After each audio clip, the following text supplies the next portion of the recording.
नमस्कार विद्यार्थी मित्रांनो, पाठीमागच्या लेक्चरला आपण पहिल्या प्रकरणामधला जो पहिला घटक ए आहे तो आपण पूर्णपणे संपवलेला आहे। त्यामध्ये आपण भारतीय अर्थव्यवस्थेतील शेतीचे बदलते स्वरूप हा भाग आपण पाहिलेला होता आणि आजच्या लेक्चरला आपण प्रकरण 1 मध्ये जो बी हा घटक आहे तो घटक आज आपण पाहणार आहोत।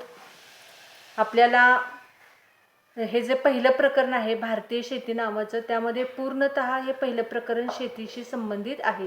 त्यामध्ये आपण भारतीय अर्थव्यवस्थेमध्ये शेतीचं स्वरूप कशा पद्धतीनं बदललेलं आहे तो भाग पाहिलेला आहे। त्यानंतर आजच्या लेक्चरला आपण भारतीय शेतीची उत्पादकता हा जो भाग आहे तो पाहणार आहोत। म्हणजे पहिल्या प्रकरणामध्ये आपल्याला शेतीशी संबंधित ज्या ज्या गोष्टी आहेत त्या सर्व गोष्टींचा अभ्यास आपल्याला प्रकरण 1 मध्ये करायचा आहे। आपल्याला पहिल्या प्रकरणामधला दुसरा बी हा जो घटक आहे त्यामध्ये भारतीय शेतीची उत्पादकता हा भाग पाहायचा आहे। विद्यार्थी मित्रांनो, आपण पाठीमाग चर्चा केल्याप्रमाणे भारतीय अर्थव्यवस्थेमध्ये शेतीचं जे महत्त्व आहे ते आजही अबाधित असलेलं आपल्याला दिसून येते। कारण भारत हा एक शेतीप्रधान देश म्हणून आजही ओळखला जातो। आजही भारताची जवळजवळ 57% लोकसंख्या ही शेती क्षेत्रामध्ये गुंतलेली आहे आणि त्यामुळे भारतीय अर्थव्यवस्थेमधलं जे शेतीचं महत्त्व आहे ते म्हणजे त्याचं जरी स्वरूप बदललेलं असलं तरी शेतीचं महत्त्व कमी झालेलं आहे असं आपल्याला म्हणता येणार नाही। आजही ग्रामीण भागामध्ये रोजगाराच्या दृष्टिकोनातून असेल किंवा अन्नधान्याचं उत्पादन असेल, त्याचबरोबर शेतकऱ्यांचे उत्पन्न असेल, तर ह्या अनुषंगानं किंवा अर्थव्यवस्थेच्या दृष्टिकोनातून जर विचार केला तर आर्थिक विकासाच्या दृष्टिकोनातून म्हणजेच कृषी उद्योगांना लागणाऱ्या कच्च्या मालाचा पुरवठा करणे या अनुषंगाने असेल तर ह्या सर्व दृष्टिकोनातून शेतीचं महत्त्व हे आजही अबाधित असलेलं आपल्याला दिसून येते आणि त्यामुळे भारतीय शेतीचे एकंदरीत महत्त्व विचारात घेऊन आपल्याला आजच्या भागामध्ये भारतीय शेतीची जी उत्पादकता आहे त्या अनुषंगाने आपल्याला काही गोष्टींची चर्चा करायची आहे।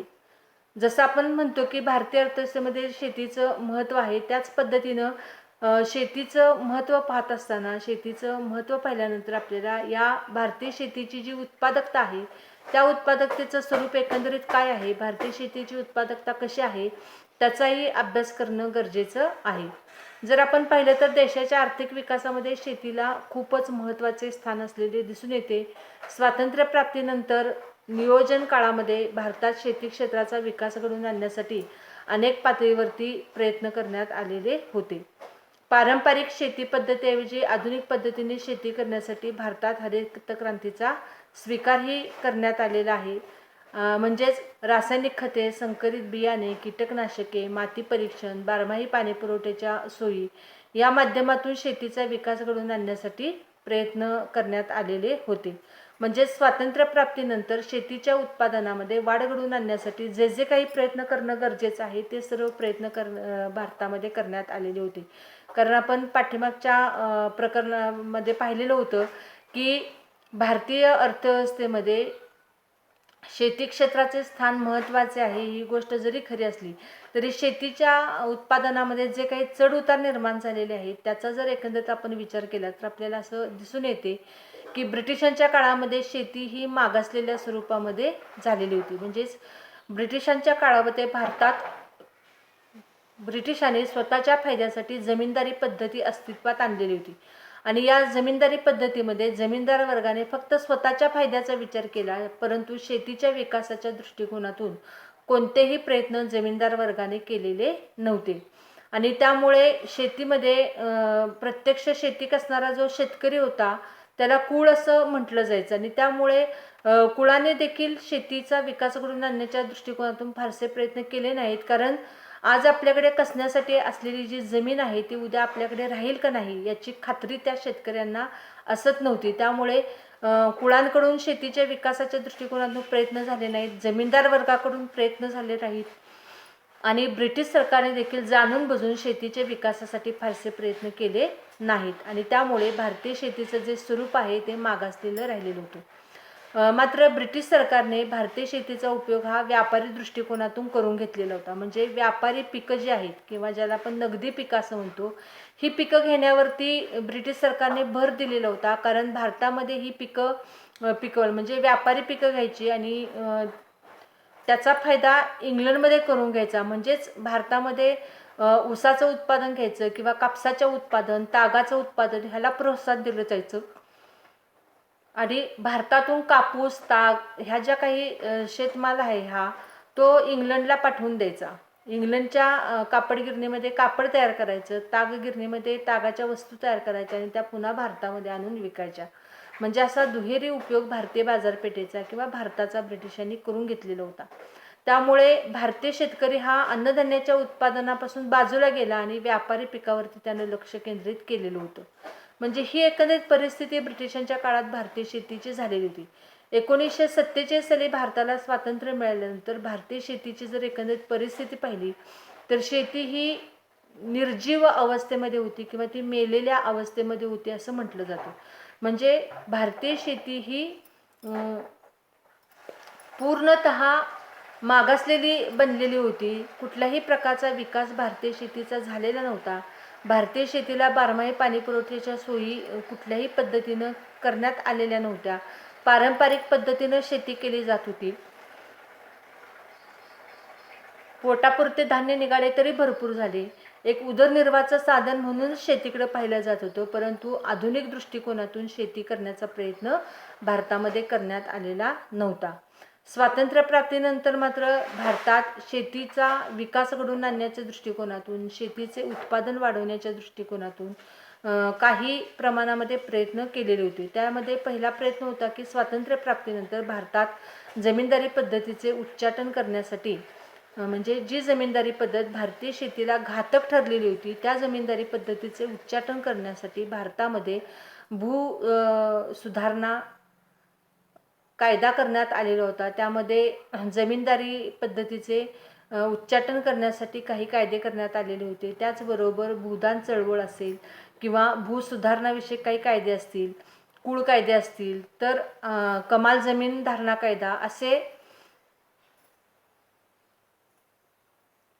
अनेक कायदे करून भारतीय शेतीचा विकास घडवून आणण्यासाठी जे जे काही अडथळे निर्माण झालेले आहेत कायदेशीर दृष्टिकोनातून ते कमी करण्याचा प्रयत्न करण्यात आलेला होता. त्याचबरोबर भूमिहीन जे शेतकरी आहेत त्या शेतकऱ्यांना हक्काच्या जमिनी मिळवून देण्याबाबत सरकारी पातळीवरून प्रयत्न करण्यात आलेले होते. त्याच पद्धतीने जमिनीचे पडीक जमीन लागवडीखाली आणण्यासाठी जमिनीचे सपाटीकरण करणे, त्याचबरोबर जमिनीची धूप थांबवणे, पाणी अडवा पाणी जिरवा ह्या योजनेअंतर्गत जमिनीमधील पाण्याच्या पातळीमध्ये वाढ घडवून आणण्याचा प्रयत्न करणे, उंचवटा असणाऱ्या जमिनीचे सपाटीकरण करणे, अशा पद्धतीनं नियोजन काळामध्ये सरकारी पातळीवरून प्रयत्न करण्यात आलेले होते.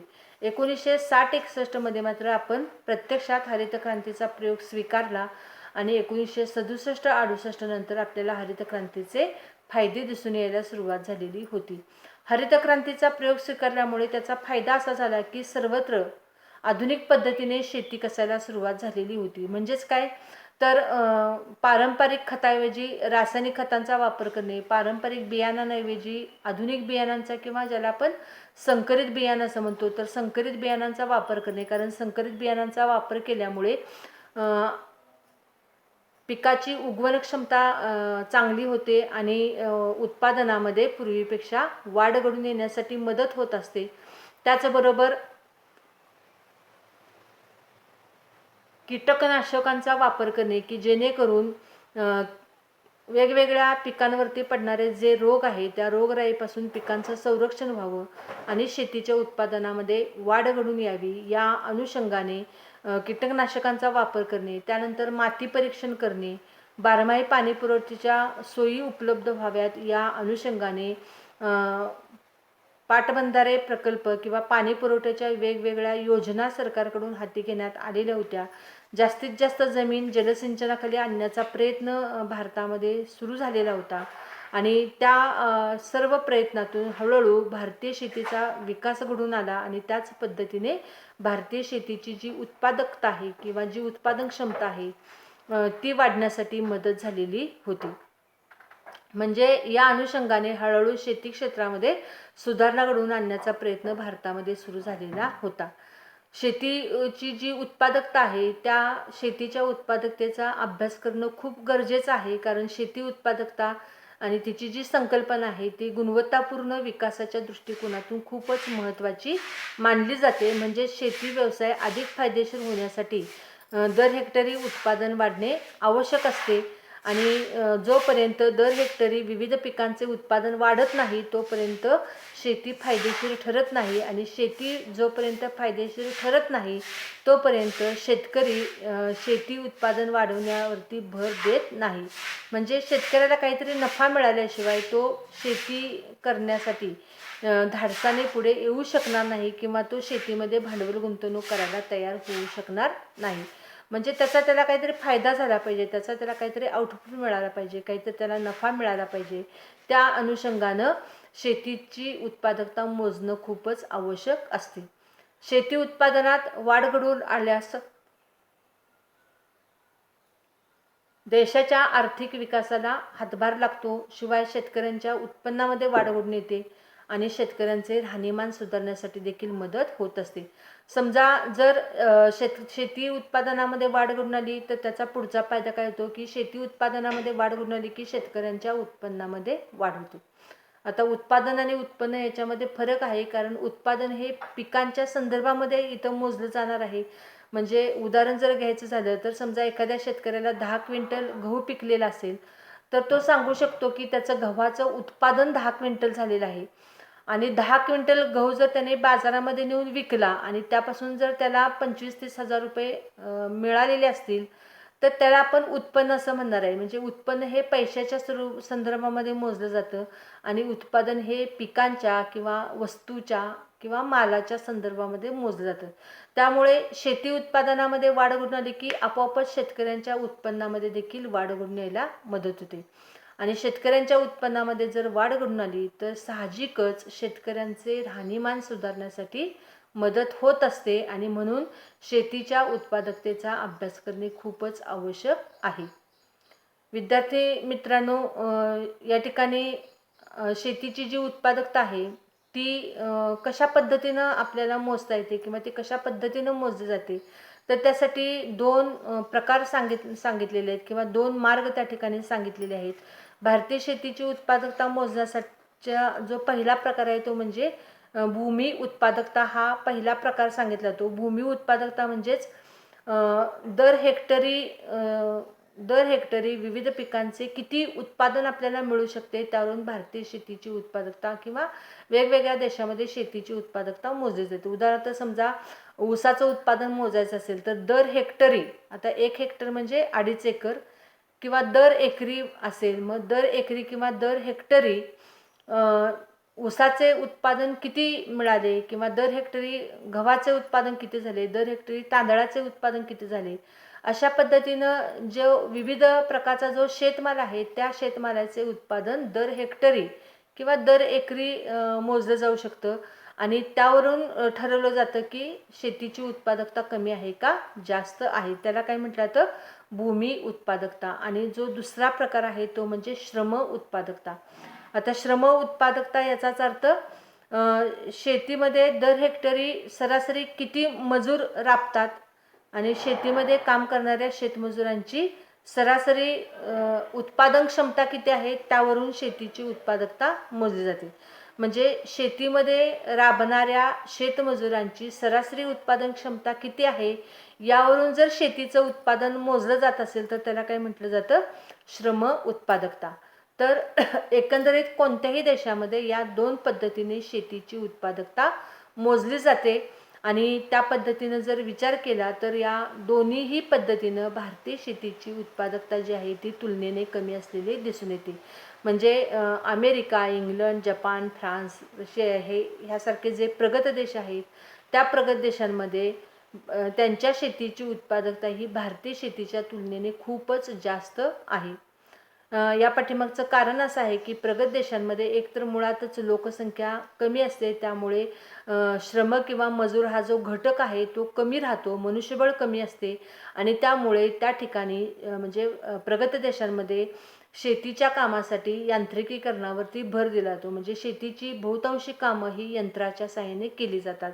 आपल्याकडे भारतामध्ये मात्र लोकसंख्या जास्त असल्यामुळे आपल्याकडे मनुष्यबळ जास्त उपलब्ध आहे आणि त्यामुळे आपण जास्तीत जास्त शेतीची कामं ही म्हणजे आपल्या श्रमिकांच्या किंवा शेतमजुरांच्या सहाय्याने केली जातात. मनुष्यबळ जास्त असल्यामुळे बहुतांशी कामासाठी मजूर वापरले जातात.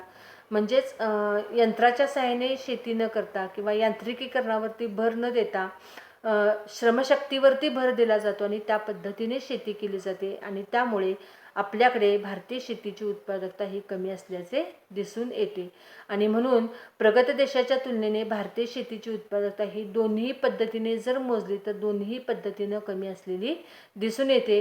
भारतीय शेतीची उत्पादकता कमी का आहे त्याची अनेक कारणे सांगितली जातात आणि त्या कारणांचा अभ्यास आपल्याला पुढच्या लेक्चरला आपण तो भाग पाहणार आहोत की भारतीय शेतीची जी उत्पादकता आहे ती उत्पादकता कमी का आहे किंवा त्यासाठी कोणकोणती कारणे कारणीभूत आहेत.